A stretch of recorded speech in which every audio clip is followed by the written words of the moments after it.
بازداشت ده‌ها نفر در پی اعتراض مردم کولاب شهر به مرگ عبدالقهار رازقوف.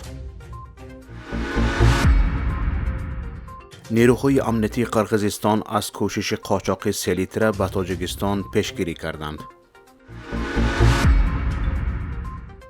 شکایت مسافران هواپیماها در تاجیکستان. ترکیه از مذاکرات اردوغان با پوتین و زلنسکی خبر داد. مقامات پلیس کولاب از شام دیروز به بازداشت آنها شروع کردند که در اعتراض به مرگ عبدالقهار رازقوف 37 ساله فعال بودند. تا حال به گفته یک اشتراکچی اعتراض دیروز که میگوید از پلیس پنهان شده است، حدود 20 نفر بازداشت شده برخی به دوشنبه انتقال داده شده اند.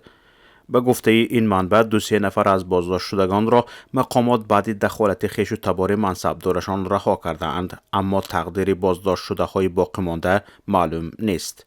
گفتنی است صبح دیروز 3 ژانویه عبدالقهار رازقوف بعد دستگیر شدنش از طرف کارمندان پلیس به هلاکت رسید. نزدیکانش میگویند مرگ او بر اثر شکنجه بوده است. در اعتراض به کشتار بیرحمانه عبدالقهار رازقوف صدها نفر در نزد مردخانه کولاب جمع آمده از مقامات طلب کردند کارمندان پلیس که در مرگ او دست دارند بازداشت و مجازات شوند.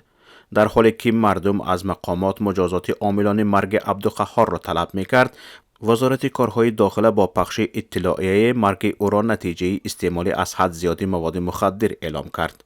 وزارت کارهای داخله دعوا دارد که پیش از دستگیر شدن رازقوف مواد سخت تأثیری نوعی امفتامین استعمال نموده بود و در وقتی به قسم منطقوی ریاست وزارت کارهای داخلی در ولایت ختلان دسترس نمودند در راه به هلاکت رسید.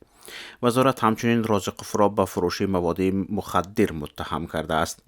مقامات به نزد اعتراضگران برآمده وعده کرده بودند که همه عاملان مرگ رازقوف جزا خواهند دید.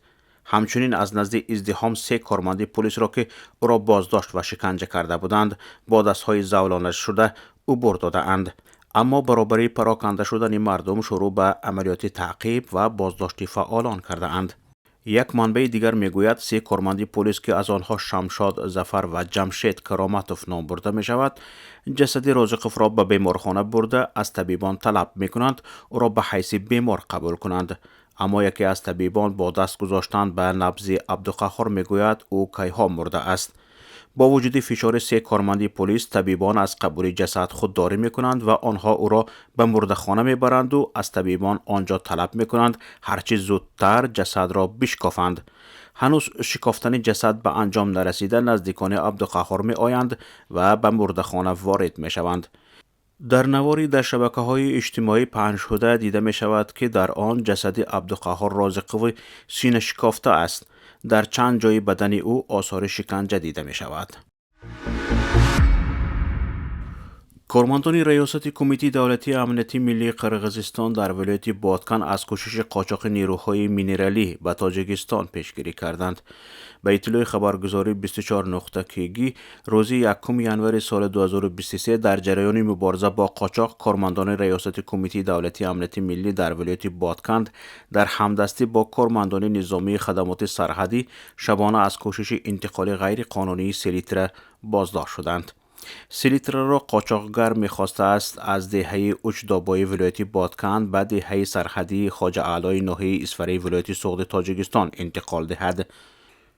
2 شهروند قرقیزستان در ماشین اودی 100 با راه قاچاقی قصد داشتند توسط دهه نزدیکترین سرحدی به حدود جمهوری تاجیکستان به مقدار کم بار انتقال دهند. از جانب کارمندان مقامات امنیتی ماشین و 7 خلط سلیتره مصادره شده است. چند هواپیما شب 2 به 3 ژانویه به سبب میغ نتوانستند در فرودگاه بین المللی دوشنبه پایین بیایند. مسئولان گفتند بعضی از هواپیماها در کولاب نشسته بعد از بهتر شدن فضا دوباره به دوشنبه آمدند. بر رادیوی آزادی مسافران گفتند ساعتها در فرودگاه کولاب ماندند و از سطح خدمات شرکت هواپیمایی سامان ایر شکایت کردند. به گفته مسافران هواپیمایی که از میونخن پرواز کرد باید ساعت 2 شب به فرودگاه پایتخت می رسید، اما به کولاب رفت. قریب 7 ساعت در فرودگاه کولاب مسافران مانده اند.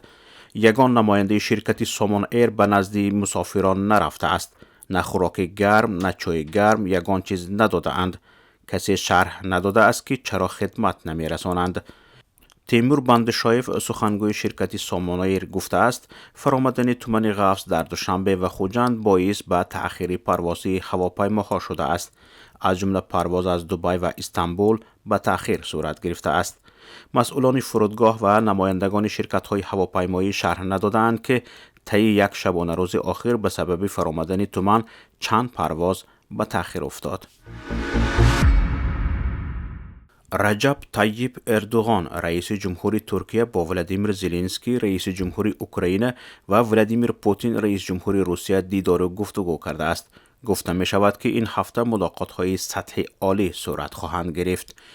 ابراهیم کلین سخنگوی رئیس جمهور ترکیه در شرح روزنامه حریت گفته است که مذاکرات باید روز چهارشنبه 4 ژانویه برگزار شود. تفصیلات درباره موضوعهای گفتگو رسانه‌ای نشده است. قابل ذکر است که مذاکرات پوتین با اردوغان را کاتب مطبوعاتی پرزیدنت فدراسیون روسیه دیمیتری پسکوف نیز تصدیق کرده است. گفتنی است روز 22 ایول اوکراین و روسیه سازشنامه درباره صادرات غله اوکراین را از بحر سیاه امضا کردند، در حالی که ترکیه میانه رو شد.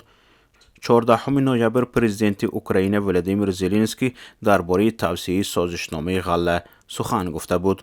رئیس جمهور ترکیه اردوغان اکثر وقت با زلنسکی و پوتین مذاکره می کند تا راه خاتمه دادن به جنگ را پیدا کند.